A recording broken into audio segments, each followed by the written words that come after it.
আমার অন্তরের হালাত অবস্থা যদি দুরুস্ত করে নিই, তাইলে এই এলেম শিখাটাই আমার জন্য অনেক বড় বরকতের কারণ হবে।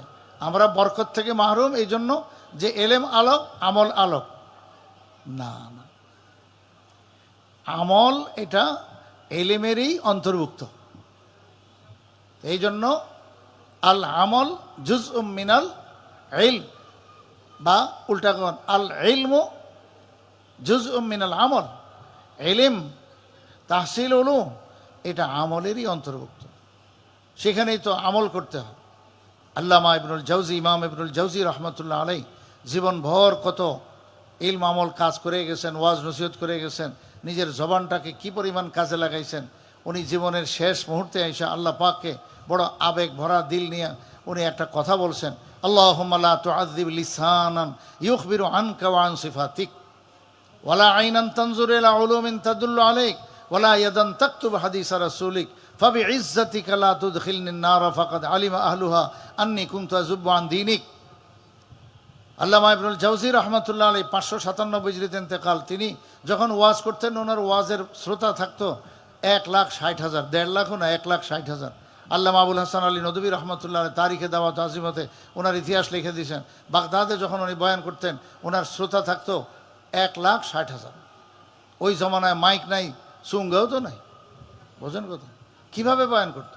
আসলে ওনাদের গলার পাওয়ারও এরকম ছিল, আর শ্রোতাদের কানও, মোবাইল তো আর ব্যবহার করেন, কান ভালো আছিল, কান নষ্ট হয়ে গেছে, আমাদের শ্রবণ শক্তি নষ্ট হয়ে গেছে এই মোবাইলের কারণে, বিভিন্ন আওয়াজ শোনার কারণে, গাড়ির আওয়াজ শোনার কারণে। রাস্তা রাস্তা দেখেন না লেখা থাকে যে আপনি আপনার সাউন্ড আর হরেন দিয়া নিজেকে বধির বানাইতেছেন, কিন্তু আপনার খবর নেই, নসিহত লেখা থাকে। তো আসলেই তা আমাদের কানও নষ্ট হয়ে গেছে, আর বলনেওয়ালাদের গলাও নষ্ট হয়ে গেছে। আর আজকে আমার গলার সাউন্ড একটু ঠান্ডা, গলার আওয়াজ বসে গেছে। তো এখন ইবনুল জাওজি রহমতুল্লাহ আলাইহি বয়ান করতেন খালি মুখে, আর শ্রোতা থাকতো 1,60,000, সবাই আরামসে বয়ান শুনতেন। কি আজীব ছিল ওনাদের যোগটা। সেই ইবনুল জাওজি রহমতুল্লাহ আলাইহি আল্লাহকে শেষ বয়সে বলতেছেন, আয় আল্লাহ, তুমি আমাকে আযাব দিবা, বুড়া হয়ে গেছি, মরে যাবো, কবরে চলে যাবো, আল্লাহ তোমার কাছে ফরিয়াদ, তুমি আমাকে আযাব দিও না। আল্লাহুম্মা লা তুআযিব লিসানান ইউখবিরু আনকা ওয়া আন সিফাতিক। জাহান্নামে ফেললে, আগুনে ফেললে সবটাই তো জ্বলবে, জিহ্বা ঠোঁট জ্বলবে না? নারুল্লাহিল মুকাদা আল্লাতী তাত্তালিউ আলাল আফইদা। জাহান্নামের আগুন এত কড়া, এত কড়া যে আপনার শরীরে একখান দিয়ে যদি টাচ দেওয়া হয় তো একবারে কলিজা শুদ্ধা ভুনা হয়ে যাবে। নাউজুবিল্লাহ, কত মারাত্মক। তো আল্লাহ তুমি আমাকে জাহান্নামে ফেলো না, জাহান্নামে ফেললে এই জবান এবং জিহ্বা এবং ঠোঁট এগুলো তো জ্বলবে। আয় আল্লাহ তুমি আমাকে আযাব দিও না, কেননা এই জবান দ্বারা, এই ঠোঁট দ্বারা আয় আল্লাহ জিন্দিগি এবার তোমারই তো গুণগান গাইছি। উনি আকায়েদের কিতাব লিখেছেন, আকিদার উপরে বহেস করতেন, এবং বয়ানের মধ্যে আল্লাহ পাকের কথা, জাত ও সিফাত নিয়ে, আখিরাতের কথা এগুলো তো বলতেন, এগুলো তো আলোচ্য বিষয় ছিল। তাই আল্লাহ তুমি দয়া করে আমার এই জবানকে আযাব দিও না। ওয়ালা আইনান তানজুরু ইলা উলুমিন তাদুল্লু আলাইক।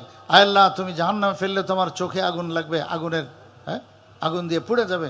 আল্লাহ এই চোখ দিয়া আমি জীবনভর এমন উলুম দেখেছি, এলেম দেখেছি, যেই এলেম তোমার রাহবরি করে, যেই এলেম দ্বারা আমি তোমাকে চিনতাম।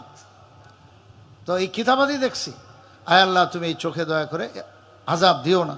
ওয়ালা ইয়াদান, আয় আল্লাহ তুমি দয়া করে আমার হাতে আযাব দিও না, কারণ এই হাত ফাইন্নাহা ওয়ালা ইয়াদান তাকতুব হাদিসা রাসূলিক, কেননা এই হাতগুলো তোমার নবীর হাদিসগুলো দিনভর কাগজের মধ্যে লিখেছে। ইবনুল জাওজি রহমতুল্লাহ আলাইহি এত লেখা লিখেছেন, এত কিতাব তৈরি করেছেন। যাহাবি রহমতুল্লাহ আলাইহি সিয়ার আলামিন নবুলার তরজমা লিখতে গিয়ে বলে, ওনাকে যদি পুনরায় জীবনে দুনিয়াতে আবার পাঠিয়ে দেওয়া হয় এবং নূহ আলাইহিস সালামের বয়সটা দিয়ে দেওয়া হয়, অর্থাৎ 950 বছর বা তার বেশি, এবং বলে দেওয়া হয় আপনার তাসনিফকৃত লিখিত কিতাবগুলো আরেকবার নজরে সানি করুন, খালি পুনরায় দেখা যান। যাহাবি রহমতুল্লাহ আলাইহি বলেন ওনার পক্ষে সম্ভব হবে না, কারণ এত কিতাব লিখেছেন। এটা লেখার পরে ওনারও বিশ্বাস হয় না যে এত কিতাব আমি লিখলাম।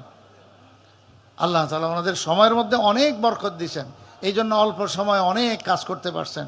তো সেই কথাই বুড়াকালে আল্লাহ পাককে বলতেছেন, আয় আল্লাহ এই হাতে আযাব দিবা, এই হাত দুইটা দিয়ে তোমার কাজে করেছি, তোমার রসুলের হাদিসগুলো, কোরআন এর তফসির এই হাতেই তো লিখেছে।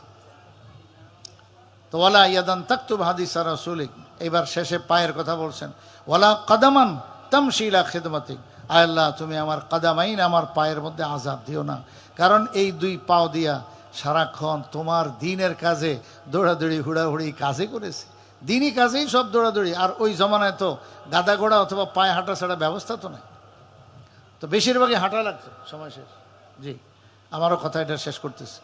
তো হযরত ইবনুল জাওজি রহমতুল্লাহ আলাইহি লাস্ট কথা বলতেছেন, ফাবি ইজ্জাতিকা, ও খোদা তোমার ইজ্জতের দোহাই লাগে, লা ফাবি ইজ্জাতিকা লা তুদখিলনি নার, তুমি আমাকে জাহান্নামে ঢুকাই দিও না। ফাকাদ আলিমা আহলুহা, আগের থেকে যারা জাহান্নামে আছে কাফের ও বেঈমান, ওরা আমাকে দেখলে ধিক্কার দিবে যে আন্নী কুনতু তাযুব্বু আন দীনিক, আমি না তোমার দ্বীনের পক্ষে কথা বলেছি, রসুলের পক্ষে কথা বলেছি, তো দ্বীনের পক্ষে বলেছি। এখন মানুষ জাহান্নামে আগের থেকে যারা আছে এরা আমারে দেখলে বলবে হুজুর আপনিও জাহান্নামে পড়ছেন। লাভ হয়েছে কি আপনার এই সমস্ত ওয়াজ নসিহত এইসব কথা, বড় ইবরতনাক কথা বলেছেন। তো এই কথাটা মাঝে মাঝেই স্মরণ করা চাই। তো এখানে প্রত্যেকটা কথা ইবরতনাক, আপনি খেয়াল করেছেন। আবার বলি দোয়াটা, আমি এটা বলেই শেষ করি, আল্লাহুম্মা লা তুআযিব লিসানান ইউখবিরু আনকা ওয়া আন সিফাতিক, ওয়ালা আইনান তানজুরু ইলা উলুমিন তাদুল্লু আলাইক, ওয়ালা ইয়াদান তাকতুবু হাদিসা রাসূলিক, ওয়ালা কদমান তামশি ইলা খিদমাতিক, ফাবিইজ্জাতিকা লা তুদখিলনি নার, ফাকাদ আলিমা আহলুহা আন্নী কুনতু আযুব্বু আন দীনিক। এই হলো ইবনুল জাওজি রাহিমাহুল্লাহর জীবনের শেষ দিকে আবেগ মাখা কথা আল্লাহ পাকের সঙ্গে। এই কথাটার মেজদাক যদি কেউ হইতে পারে, অর্থাৎ তার এই চোখ এবং তার এই জিহ্বা ঠোঁট এবং তার হাত এবং তার পাও এই দ্বীনের কাজের জন্য, কোরআন ও সুন্নাহর খেদমতের জন্য যদি কেউ লাগাইতে পারে, উলুমে দ্বীনিয়ার জন্য যদি লাগাইতে পারে, বাস তাইলে সে কামিয়াব। আল্লাহ পাককে এই কথা বলতে পারবে। আল্লাহ আমাদেরকে বুঝার তৌফিক দান করেন, আমিন।